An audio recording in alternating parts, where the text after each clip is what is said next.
എന്തായാലും സംസ്ഥാനത്ത് കാലവർഷം ശക്തി പ്രാപിക്കുമ്പോൾ അതിശക്തമായ മഴയാണ് സംസ്ഥാനത്ത് തുടരുന്നത്. നമുക്ക് നമ്മുടെ ഷീജയിലേക്കും ഉമേഷിലേക്കും പോകാമെന്ന് ഞാൻ കരുതുന്നു. ആദ്യം ഷീജയിലേക്ക് പോകാം എന്നാണ് ഞാൻ കരുതുന്നത്. Sheeja, Umesh, good morning. അങ്ങനെ ശക്തമായ ഒരു മഴ, കാലവർഷം ശക്തി പ്രാപിക്കുമ്പോൾ തന്നെ മഴയും ശക്തമാവുകയാണ്. യാതൊരുവിധ ഒരു ഇളവും നൽകാതെയാണ് മഴ എല്ലായിടത്തും ശക്തി പ്രാപിച്ചുകൊണ്ടിരിക്കുന്നത്. പൊതുവെ നോക്കുമ്പോൾ സംസ്ഥാനത്തെ ഈ ഇന്നത്തെ ദിവസത്തിന്റെ ഒരു കാലാവസ്ഥാ സ്ഥിതി എങ്ങനെയാണ് ഷീജ?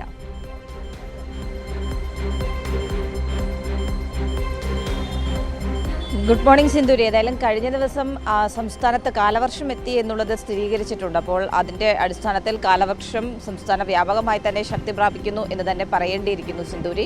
അതിൽ ഏറ്റവും പ്രധാനപ്പെട്ട കാര്യം പലയിടങ്ങളിലും ലഭിക്കുന്നത് അതിശക്തമായിട്ടുള്ള മഴയാണ് എന്നുള്ളതാണ്. ശക്തമായ മഴയ്ക്കുള്ള യെല്ലോ അലേർട്ട് നിലനിൽക്കുന്ന ജില്ലകളിൽ പോലും ചില സമയങ്ങളിൽ അതിശക്തമായ മഴ, ഓറഞ്ച് അലേർട്ടിന് സമാനമായ രീതിയിലുള്ള മഴ ലഭിക്കുന്ന ഒരു സാഹചര്യമാണ് നിലവിൽ. ഇന്നത്തെ ഒരു അലർട്ടിൻ്റെ സാഹചര്യം പരിശോധിക്കുകയാണെങ്കിൽ 8 ജില്ലകളിൽ ഓറഞ്ച് അലർട്ട് പ്രഖ്യാപിച്ചിട്ടുണ്ട്, 6 ജില്ലകളിൽ യെല്ലോ അലർട്ടുമാണ്. ഓറഞ്ച് അലർട്ട് പ്രഖ്യാപിച്ചിട്ടുള്ള ജില്ലകളെന്ന് പറയുന്നത് എറണാകുളം, തൃശൂർ, പാലക്കാട്, മലപ്പുറം, കോഴിക്കോട്, വയനാട്, കണ്ണൂർ, കാസർഗോഡ് ജില്ലകളിലാണ് ഈ ഓറഞ്ച് അലേർട്ട് പ്രഖ്യാപിച്ചിട്ടുള്ളത്.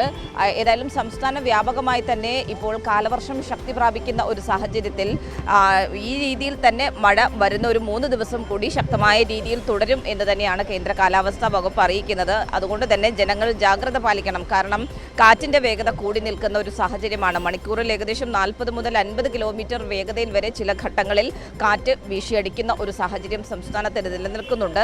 അപ്പോൾ ജനങ്ങൾ അതിൻ്റേതായിട്ടുള്ള ജാഗ്രത പുലർത്തേണ്ടതാണ്. ഇടിമിന്നൽ ജാഗ്രതാ നിർദ്ദേശവും നൽകിയിട്ടുണ്ട്. കാരണം ചിലയിടങ്ങളിൽ ശക്തമായ ഇടിമിന്നലോടുകൂടിയ മഴ ഇപ്പോഴും തുടരുന്ന ഒരു സാഹചര്യമാണ്. അത് പൊതുവെ വേനൽ മഴയാണ് ആ രീതിയിൽ പെയ്യുന്നത്. കാലവർഷത്തിലേക്ക് കടക്കുമ്പോൾ അതിനൊരു ശമനം ഉണ്ടാകുന്നതാണ്. പക്ഷേ ഇപ്പോഴും പലയിടങ്ങളിലും ആ രീതിയിൽ ഇടിമിന്നലോടുകൂടിയ മഴയും ലഭിക്കുന്ന ഒരു സാഹചര്യമാണ്. അപ്പോൾ മത്സ്യത്തൊഴിലാളികൾക്ക് അതിൻ്റേതായിട്ടുള്ള ജാഗ്രതാ നിർദ്ദേശം നൽകിയിട്ടുണ്ട്. പ്രത്യേകിച്ചും അവർക്ക് കടലിൽ പോകുന്നതിനുള്ള വിലക്ക് അത് തുടരുക തന്നെയാണ്. അതുകൊണ്ട് തന്നെ തീരദേശ മേഖലയിലുള്ളവരാകട്ടെ മലയോര മേഖലയിലുള്ളവരാകട്ടെ എല്ലാവരും ഒരുപോലെ തന്നെ ജാഗ്രത പാലിക്കണം എന്നുള്ളതാണ് സംസ്ഥാന ദുരന്ത നിവാരണ അതോറിറ്റിയും അറിയിച്ചിട്ടുള്ളത്. ഒപ്പം തന്നെ സംസ്ഥാനത്തെ ഈ അലർട്ടുകൾ, കാരണം 14 ജില്ലയിലും അലർട്ട് നിലനിൽക്കുന്ന ഒരു സാഹചര്യമാണ്. അത് ഇന്നും നാളെയും എല്ലാം അതേ രീതിയിൽ തന്നെയാണ്. അപ്പോൾ 14 ജില്ലയ്ക്കും അതാത് ജില്ലാ ഭരണകൂടങ്ങളോട് സംസ്ഥാന ദുരന്ത നിവാരണ അതോറിറ്റി ആവശ്യമായ മുൻകരുതൽ സ്വീകരിക്കുന്നതിന് വേണ്ടിയുള്ള നിർദ്ദേശവും നൽകിയിട്ടുണ്ട്. കാരണം ഇപ്പോൾ എവിടെയെങ്കിലും കടൽക്ഷോഭം രൂക്ഷമാകുകയാണെങ്കിൽ അവിടെ നിന്നും ജനങ്ങളെ മാറ്റിപ്പാർപ്പിക്കേണ്ടതടക്കമുള്ള നടപടികൾ സ്വീകരിക്കേണ്ടതുണ്ട്. അങ്ങനെ എവിടെയെങ്കിലും ഉണ്ടെങ്കിൽ ആ രീതിയിലുള്ള നടപടികളെല്ലാം എത്രയും വേഗത്തിൽ തന്നെ സ്വീകരിക്കേണ്ടതാണ്. അങ്ങനെ ഒരു സാഹചര്യം ഉണ്ട് എന്നുണ്ടെങ്കിൽ അതിനുവേണ്ട മുന്നൊരുക്കങ്ങൾ നടത്തേണ്ടതാണ് എന്നുള്ളൊരു കാര്യം കൂടിയാണ് സംസ്ഥാന ദുരന്ത നിവാരണ അതോറിറ്റി നൽകുന്ന നിർദ്ദേശം. ഏതായാലും ജനങ്ങളും ഈ വരുന്ന മുന്നറിയിപ്പിൻ്റെ അടിസ്ഥാനത്തിൽ കൃത്യമായ ജാഗ്രതാ നിർദ്ദേശങ്ങൾ പാലിക്കണം എന്ന് തന്നെയാണ് ഈ ഒരു ഘട്ടത്തിൽ പറയാനുള്ളത്. സിന്ധൂരി. ഷീജ, എന്നാൽ തിരുവനന്തപുരത്ത് രാവിലെ മഴ അല്പം ഒന്ന് തോന്നു നിൽക്കുന്ന സാഹചര്യമാണെന്ന് തോന്നുന്നല്ലോ. ഉമേഷ് ആണെങ്കിൽ കുടയൊക്കെ ചൂടിയിട്ടുണ്ട്, ഷീജ കുടയൊന്നും ചൂടിയിട്ടില്ല. ഇപ്പോൾ രാവിലെ പുലർച്ചെയൊക്കെ നല്ല മഴയായിരുന്നു തോന്നുന്നു. ഇപ്പോൾ അല്പം ഒരു അല്പം ഇടവേള, സ്കൂളിലൊക്കെ പോകാൻ എല്ലാവരും ഒന്ന് പോകാനുള്ള സമയത്തിന് വേണ്ടിയിട്ടൊന്ന് മാറി നിൽക്കുവാണെന്ന് തോന്നുന്നു അല്ലേ?